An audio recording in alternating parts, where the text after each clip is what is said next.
যে ব্যক্তি আজ বৃহস্পতিবার এই ৯টি দোয়া পাঠ করবে, ইনশাআল্লাহু তাআলা আল্লাহ রাব্বুল আলামিন তাকে এমন মর্যাদাপূর্ণ জীবন দান করবেন যে মৃত্যুর পর যদি আল্লাহ তাআলা কবুল করে নেন, হাসতে হাসতে জান্নাতে চলে যেতে পারবে। প্রিয় দর্শক, যে ব্যক্তি চায় জান্নাতে যেতে, সে আজকের ভিডিওটি অবশ্যই দেখবে ইনশাআল্লাহ, এবং এইখান থেকে প্রতিটি দোয়াকে সুন্দরভাবে শিখবে। পরবর্তীতে নিয়মিত এই দোয়াগুলো অবশ্যই পাঠ করবে ইনশাআল্লাহ। তো চলুন প্রিয় দর্শক, একে একে প্রত্যেকটি দোয়ার সাথে আপনাদেরকে পরিচয় করিয়ে দেই। নবীজি সাল্লাল্লাহু আলাইহি ওয়াসাল্লাম এই বৃহস্পতিবার দিনে আমলের পরিমাণ অনেক বেশি বাড়িয়ে দিতেন। সাহাবায়ে কেরাম জিজ্ঞেস করত, ইয়া রাসূলুল্লাহ, আপনি বৃহস্পতিবার দিনে আমলের পরিমাণ কেন বাড়িয়ে দেন? নবীজি সাল্লাল্লাহু আলাইহি ওয়াসাল্লাম বলতেন, ও আমার সাহাবীরা শোনো, বৃহস্পতিবার দিনে বান্দাবান্দির আমলনামা আল্লাহ তাআলার দরবারে পৌঁছায়। তাই আমি চাই আমার আমলগুলো বেশি পরিমাণে পৌঁছাক। এছাড়াও নবীজি সাল্লাল্লাহু আলাইহি ওয়াসাল্লাম বৃহস্পতিবার দিনে রোজা রাখতেন। সাহাবায়ে কেরাম জিজ্ঞেস করত, ইয়া রাসূলুল্লাহ সাল্লাল্লাহু আলাইহি ওয়াসাল্লাম, আপনি বৃহস্পতিবার দিনে কেন রোজা রাখেন? নবীজি সাল্লাল্লাহু আলাইহি ওয়াসাল্লাম বলতো, বৃহস্পতিবার দিনে যেহেতু বান্দাবান্দির আমলনামা আল্লাহ তাআলার দরবারে পৌঁছায়, তাই আমি চাই আমার আমলগুলো রোজায় অবস্থায় আল্লাহ তাআলার দরবারে পৌঁছাক। তো প্রিয় দর্শক, আজ সেই বৃহস্পতিবারে এই ৯টি দোয়া ফরজ নামাজের পর অবশ্যই পাঠ করব ইনশাআল্লাহ। নবীজির প্রিয় একজন সাহাবী ছিল, যার নাম ছিল আবু সাঈদ খুদরি রাদিয়াল্লাহু তাআলা আনহু। নবীজির ওই প্রিয় সাহাবী বলেন, আমি নবীজি সাল্লাল্লাহু আলাইহি ওয়াসাল্লামের জবান মোবারক থেকে শুনেছি যে নবীজি বলেছেন, তোমরা প্রত্যেক ফরজ সালাত শেষে একবার বলবে, লা ইলাহা ইল্লাল্লাহু ওয়াহদাহু লা শারীকা লাহু লাহুল মুলকু ওয়া লাহুল হামদু ওয়া হুয়া আলা কুল্লি শাইইন কদির। নবীজি সাল্লাল্লাহু আলাইহি ওয়াসাল্লাম বলেছেন, যদি কোনো ব্যক্তি প্রতিদিন ১০০ বার এই বাক্য বলতে পারে, যেই দিন সে এই বাক্য ১০০ বার বলবে, ওই দিন আল্লাহর আদালতে তার চেয়ে বেশি আমলকারী আর কেউ থাকবে না। সুবহানাল্লাহ। নবীজি সাল্লাল্লাহু আলাইহি ওয়াসাল্লাম বলেছেন, ও আমার সাহাবীরা শোনো, যদি কোনো ব্যক্তি কোনো একদিন ১০০ বার এই বাক্যটি বলতে পারে, ওই দিন আল্লাহ তাআলার আদালতে তার চেয়ে বেশি আমলকারী আর কেউ থাকবে না। সুবহানাল্লাহ। এছাড়াও যদি কোনো ব্যক্তি এই বাক্যটি প্রতিদিন ১০০ বার বলতে পারে, আল্লাহ তাআলা তার গুনাহগুলোকে ক্ষমা করে দিবেন, যদিও সেই গুনাহের পরিমাণ সমুদ্রের ফেনা রাশির সমতুল্য হয়। সুবহানাল্লাহ। তাই প্রিয় দর্শক, অবশ্যই বেশি বেশি পরিমাণে পাঠ করব, লা ইলাহা ইল্লাল্লাহু ওয়াহদাহু লা শারীকা লাহু লাহুল মুলকু ওয়া লাহুল হামদু ওয়া হুয়া আলা কুল্লি শাইইন কদির। দ্বিতীয় নাম্বার যেই দোয়ার কথা বলবো, সেই দোয়া সম্পর্কে নবীজি সাল্লাল্লাহু আলাইহি ওয়াসাল্লাম তার প্রিয় সাহাবীদেরকে বলেন, ও আমার সাহাবায়ে কেরাম, আমি কি তোমাদেরকে এমন একটি দোয়ার সাথে পরিচয় করিয়ে দেব না, যেই দোয়া যদি তোমরা প্রত্যেক ফরজ সালাত শেষে পাঠ করতে পারো, আল্লাহ রাব্বুল আলামিন তোমাদেরকে মৃত্যুর পর সাথে সাথে জান্নাত দান করবেন। সাহাবায়ে কেরাম তো ছিল আমলের জন্য অনেক বেশি পাগল। সাহাবায়ে কেরাম বলল, ইয়া রাসূলুল্লাহ সাল্লাল্লাহু আলাইহি ওয়াসাল্লাম, বলুন কোন সেই দোয়া? নবীজি সাল্লাল্লাহু আলাইহি ওয়াসাল্লাম বলেন, যদি কোনো ব্যক্তি প্রত্যেক ফরজ সালাত শেষে আয়াতুল কুরসি পাঠ করতে পারে, তার জান্নাতে যাওয়ার জন্য দুনিয়ায় কোনো বাধা থাকে না। শুধু একটা বাধাই থাকে, সেটা হলো মৃত্যু। যখনই সে মৃত্যুবরণ করবে, সাথে সাথে আল্লাহর জান্নাতে চলে যাবে। তাই প্রিয় দর্শক, যদি মহান মালিকের জান্নাতে যেতে চান, বেশি বেশি পরিমাণে আয়াতুল কুরসি পাঠ করুন। প্রত্যেক ফরজ সালাত শেষে যদি আয়াতুল কুরসি পাঠ করতে পারেন, মৃত্যু হতে দেরি, জান্নাতে যেতে দেরি করবেন না। এছাড়াও নবীজির একজন প্রিয় সাহাবী ছিল, যার নাম ছিল আবু উমামা রাদিয়াল্লাহু তাআলা আনহু। নবীজির ওই প্রিয় সাহাবী বলেন, আমি নবীজি সাল্লাল্লাহু আলাইহি ওয়াসাল্লামের পবিত্র জবান মোবারক থেকে শুনেছি, যদি কোনো ব্যক্তি প্রত্যেক ফরজ সালাত শেষে আয়াতুল কুরসি পাঠ করে, তার জান্নাতে যাওয়ার জন্য কোনো বাধা থাকে না, শুধু একটা বাধাই থাকে, সেটা হলো মৃত্যু। যখনই সে মৃত্যুবরণ করবে, সাথে সাথেই আল্লাহর জান্নাতে চলে যাবে। প্রিয় দর্শক, ওই জান্নাতে যেতে হলে আয়াতুল কুরসি পাঠ করুন।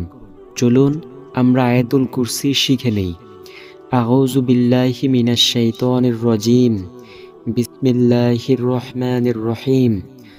আল্লাহু লা ইলাহা ইল্লা হুয়াল হাইয়ুল কাইয়্যুম লা তা'খুযুহু সিনাতু ওয়া লা নাউম লাহু মা ফিস সামাওয়াতি ওয়া মা ফিল আরদ মান যাল্লাযী ইয়াশফা'ু ইনদাহু ইল্লা বিইজনিহি ইয়া'লামু মা বাইনা আইদিহিম ওয়া মা খালফাহুম ওয়া লা ইউহিতুনা বিশাইইন মিন ইলমিহি ইল্লা বিমা শাআ ওয়াসি'a কুরসিয়্যুহুস সামাওয়াতি ওয়াল আরদ ওয়া লা ইয়াউদুহু হিফযুহুমা ওয়া হুয়াল আলিয়্যুল আযীম। নবীজি সাল্লাল্লাহু আলাইহি ওয়াসাল্লাম বলেই দিয়েছেন, যদি কোনো ব্যক্তি প্রত্যেক ফরজ সালাত শেষে আয়াতুল কুরসি পাঠ করতে পারে, তার জান্নাতে যাওয়ার জন্য কোনো বাধা থাকবে না, শুধু একটা বাধাই থাকবে, সেটা হলো মৃত্যু। 3 নম্বরে যেই দোয়ার কথা বলবো, সেই দোয়াটি হলো, নবীজি সাল্লাল্লাহু আলাইহি ওয়াসাল্লাম ফরজ নামাজের পর বলতেন, রদিতু বিল্লাহি রাব্বা ওয়া বিল ইসলামি দীনা ওয়া বি মুহাম্মাদিন সাল্লাল্লাহু আলাইহি ওয়াসাল্লামা নাবিয়্যা ওয়া রাসূলা। নবীজি সাল্লাল্লাহু আলাইহি ওয়াসাল্লাম বলেন, যে ব্যক্তি বলবে, আমি আল্লাহ তাআলাকে রব হিসেবে, ইসলামকে ধর্ম হিসেবে, নবী মুহাম্মদ সাল্লাল্লাহু আলাইহি ওয়াসাল্লামকে নবী ও রাসূল হিসেবে পেয়ে সন্তুষ্ট, তার জন্য আল্লাহ তাআলার জান্নাত অবধারিত হয়ে যায়। সুবহানাল্লাহ। প্রিয় দর্শক, তাই জান্নাতে যেতে চাইলে বেশি বেশি পরিমাণে পাঠ করুন, রদিতু বিল্লাহি রাব্বা ওয়া বিল ইসলামি দীনা ওয়া বি মুহাম্মাদিন সাল্লাল্লাহু আলাইহি ওয়াসাল্লামা নাবিয়্যা ওয়া রাসূলা। এই দোয়াটি প্রতিদিন ফজরের পর ও মাগরিব সালাতের পর অবশ্যই পাঠ করব ইনশাআল্লাহ। প্রিয় দর্শক, ওই জান্নাত যদি পেতে চাই, সব সময় বলবো, রদিতু বিল্লাহি রাব্বা, আমি আল্লাহ তাআলাকে রব হিসেবে, ওয়া বিল ইসলামি দীনা, ইসলামকে ধর্ম হিসেবে, ওয়া বি মুহাম্মাদিন সাল্লাল্লাহু আলাইহি ওয়াসাল্লামা নাবিয়্যা ওয়া রাসূলা, নবী মুহাম্মদ সাল্লাল্লাহু আলাইহি ওয়াসাল্লামকে নবী ও রাসূল হিসেবে পেয়ে সন্তুষ্ট। এই বাক্য যদি বলতে পারি, আল্লাহ আমাদের জন্য অবশ্যই জান্নাতকে অবধারিত করবেন। সুবহানাল্লাহ। 4 নম্বরে যেই দোয়ার কথা বলবো, সেই দোয়াটি হলো, নবীজি সাল্লাল্লাহু আলাইহি ওয়াসাল্লাম বলেন, আল্লাহুম্মা আনতাস সালাম ওয়া মিনকাস সালাম তাবারাকতা ওয়া তাআলাইতা ইয়া জাল জালালি ওয়াল ইকরাম। প্রিয় দর্শক, এই বাক্যগুলো যদি কোনো ব্যক্তি বলে দোয়া করতে পারে, আল্লাহ সেই দোয়াকে অবশ্যই খালি হাতে ফিরাবে না। তাই আমরা বেশি বেশি পরিমাণে বলবো, আল্লাহুম্মা আনতাস সালাম ওয়া মিনকাস সালাম তাবারাকতা ইয়া জাল জালালি ওয়াল ইকরাম। প্রিয় দর্শক, দৈনন্দিন জীবনে আমরা যা কিছু চাই, সব কিছু আল্লাহ তাআলার দরবার থেকে চাইব। দুনিয়ার কোনো মানুষের কাছে চাইব না, শুধুমাত্র আল্লাহ তাআলাকে সন্তুষ্ট করার জন্যই চাইব। দুনিয়ার মানুষের কাছে একদিন চাইলে দেয়, 2 দিন চাইলে দেয়, তৃতীয় দিনের বেলায় তারা বেজার হয়ে যায়। আর আল্লাহ তাআলার কাছে না চাইলে আল্লাহ তাআলা রাগান্বিত হয়ে যান। তাই প্রিয় দর্শক, আমরা যা কিছু চাই না কেন আল্লাহ তাআলার কাছে অবশ্যই চাইব ইনশাল্লাহ। 5 নম্বরে যেই দোয়ার কথা বলবো সেই দোয়াটি হলো, নবীজি সাল্লাল্লাহু আলাইহি ওয়াসাল্লাম বলেন, তোমরা বলিও, লা ইলাহা ইল্লা আনতা সুবহানাকা ইন্নী কুনতু মিনাজ জালিমিন। এই দোয়া পাঠ করলে সকল বিপদ আপদ থেকে অবশ্যই রক্ষা পাবেন ইনশাল্লাহ। নবী ইউনুস আলাইহিস সালামকে সাগরের একটি বিশাল মাছ গিলে ফেলল। নবী ইউনুস আলাইহিস সালাম সেই মাছের পেটের মধ্যে দীর্ঘ 40 দিন পর্যন্ত ছিলেন। তিনি অনেক দোয়া করেছেন আল্লাহ তাআলার দরবারে, কিন্তু কোনো দোয়াই আল্লাহ তাআলা কবুল করেন নাই। সর্বশেষ তিনি যখন বলেছেন, লা ইলাহা ইল্লা আনতা সুবহানাকা ইন্নী কুনতু মিনাজ জালিমিন, আল্লাহ তাআলা সাথে সাথে তার দোয়া কবুল করেছেন। প্রিয় দর্শক, যদি কোনো ব্যক্তি বেশি বেশি পরিমাণে লা ইলাহা ইল্লা আনতা সুবহানাকা ইন্নী কুনতু মিনাজ জালিমিন পাঠ করে, আল্লাহ সেই দোয়াকে অবশ্যই কবুল করবেন ইনশাআল্লাহ ইনশাআল্লাহ।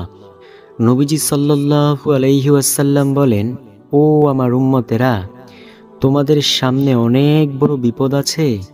সেই বিপদের সামনে দাঁড়িয়ে যদি এই দোয়াই ইউনুস পাঠ করতে পারো, আল্লাহ সেই বিপদ থেকে তোমাদেরকে অবশ্যই রক্ষা করবেন। সুবহানাল্লাহ। প্রিয় দর্শক, তাই বিপদ আপদ থেকে বাঁচার জন্য বেশি বেশি পরিমাণে দোয়াই ইউনুস পাঠ করুন ইনশাল্লাহ। 6 নম্বরে যেই দোয়ার কথা বলবো সেই দোয়াটি হলো, নবীজি সাল্লাল্লাহু আলাইহি ওয়াসাল্লাম বলেন, ও আমার উম্মতেরা শোনো, তোমরা বেশি বেশি পরিমাণে বলিও, রব্বানা আতিনা ফিদ দুনিয়া হাসানা ওয়া ফিল আখিরাতি হাসানা ওয়া কিনা আযাবান্নার।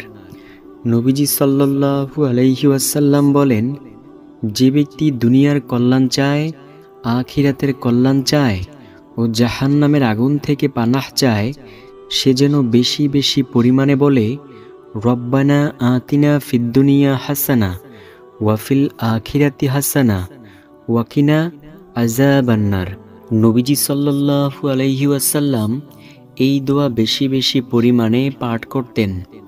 নবীজি বলেন, ও আমার উম্মতেরা শোনো, যদি তোমরা এই দোয়াখানা পাঠ করতে পারো, আল্লাহ তোমাদেরকে দুনিয়ার কল্যাণ দিবেন, আখিরাতের কল্যাণ দিবেন ও জাহান্নামের আগুন থেকে বাঁচিয়ে দিবেন।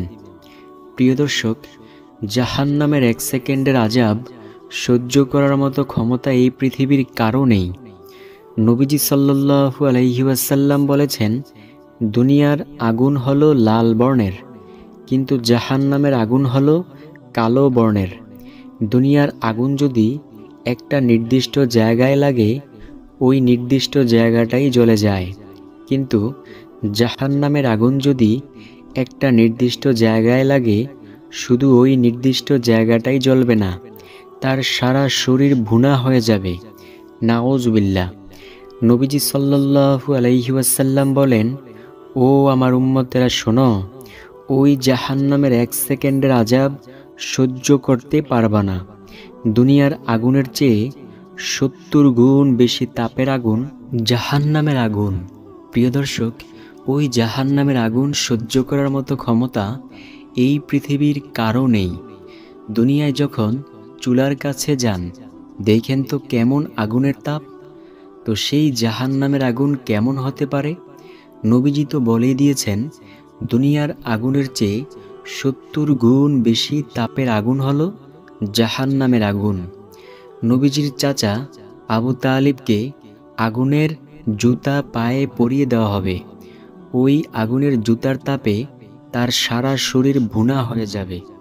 তাই প্রিয় দর্শক, অবশ্যই বেশি বেশি পরিমাণে পাঠ করব, রব্বানা আতিনা ফিদ দুনিয়া হাসানা ওয়া ফিল আখিরাতি হাসানা ওয়া কিনা আযাবান্নার।